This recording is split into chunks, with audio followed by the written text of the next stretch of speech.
দেশের সঙ্গীতাঙ্গনের দুই তারকা রুনা লায়লা ও বাপ্পা মজুমদার এবার নতুন চমক নিয়ে আসছেন। প্রথমবারের মতো এই দুই শিল্পীকে একসঙ্গে শোনা যাবে ভিন্ন আঙ্গিকের একটি গানে, যা মূলত একটি বাংলা গজল। এই নিয়ে বিস্তারিত থাকছে এবারের আয়োজনে। দেশের সঙ্গীত জগতের দুই মহা তারকা রুনা লায়লা ও বাপ্পা মজুমদার এবার হাজির হচ্ছেন একেবারে নতুন এক চমক নিয়ে। প্রথমবারের মতো এই দুই গুণী শিল্পীকে একসঙ্গে দেখা যাবে একটি ভিন্ন আঙ্গিকের গানে, যা মূলত একটি বাংলা গজল। সৈয়দ গালিব হাসানের কথাই তৈরি এই বিশেষ গানের ঘোষণা সম্প্রতি এক ভিডিও বার্তা দিয়েছেন উপমহাদেশের প্রখ্যাত সঙ্গীত শিল্পী রুনা লায়লা। আমি একটি নতুন গান নিয়ে আসছি আপনাদের জন্য। আমি সেই ব্যাপারে আপনাদের বলতে চাচ্ছি। গানটি হচ্ছে একটু নতুন আঙ্গিকে বাংলা গজল। এটা মনে হয় আগে কখনোই হয় নাই।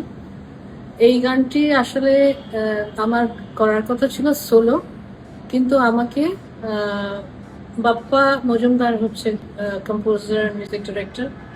ও যখন আমাকে বললো যে আন্টি আপনার জন্য একটা গান করেছি, আপনি কি গাইবেন? আমি বলছি হ্যাঁ অবশ্যই গাইবো। তো গানটা শোনার পরে আমি আবার ওকে কল করলাম, আমি বললাম বাপ্পা এই গানটা আমরা একসঙ্গে গাই, দুজনে গাই। তো বললো যে এটা কি বলছেন আপনি, আমার তো বিশ্বাস হচ্ছে না। আমি বলছি না, তুমি তো your very talented composer, singer, music director, তো তোমার সাথে গাইলে তো ভালোই হবে জিনিসটা।